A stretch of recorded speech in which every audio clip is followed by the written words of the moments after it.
Member chairman বেআই ঘুষ খাইছে, পরামানিক ঘুষ খাইছে, আমার বিচার দিল না রে। বিগত 5 মাস হলো আমার ছোট ভাই খুব ভালোবাসছিলাম, একটা ভিখাউস মিয়া বিয়ে করে নিয়েছে, বাড়ির মধ্যে অশান্তি। সকালবেলা ঝগড়া লাগায় আমার বোরাতে, বিকেল বেলা লাগায়, চুলো এসে এনে কাজে, মাছের চাহালে ঝামেলা, মানে খুব ঝামেলার মধ্যে আছি। তাই আপনার কাছে আজকে বিচারের লেগে আছি, আমার 2 ভাইকে একটা ঝামেলা মিল করে দেন। ঠিক আছে চেয়ারম্যান সাহেব? তুই চিন্তা করিস না, আমি তোর সাথে সবসময় আছি। পরামানিক সাহেব, আপনি কি দেখছেন এরা কানে কানে কথা কয়, মাথা হেট পেলে এরা কি করে বুঝেন না?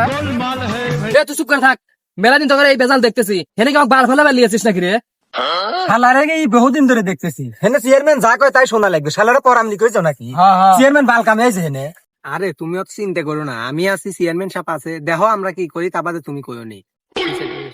আচ্ছা পরামানিক সাহেব, তাতে কি আমি বিচার, ভালো বিচার পামনি নাকি? আরে আমরা যখন আছি তখন যোগ্য বিচার পাওয়া যাবে হেনতা। আচ্ছা আপনার পর আমার বিশ্বাসটা আছে। চেয়ারম্যান সাহেব, আমার একটা কথা আছে, শোনেন। তুই চুপ করে থাক, তোর বউ কেবা হেতা আমি ভালোই জানি, আর ওর বউ সোনার টুকরো। পরামানিক সাহেব, চেয়ারম্যান তো আমার কথা শুনলো না, অন্তত আপনি আমার একটা কথা শোনেন। তোর কথা কি শুনবো রে? তুই আগে তোর বউ ভালো হবে আর চেয়ারম্যান যা কইছে ওইটাই হচ্ছে। ও বাবা, মেম্বার চেয়ারম্যান বেআই ঘুষ খাইছে, পরামানিক ঘুষ খাইছে, আমার বিচার দিল না রে। আল্লাহ তুমি বিচার করো, আল্লাহ বিচার করো, আল্লাহ বিচার করো।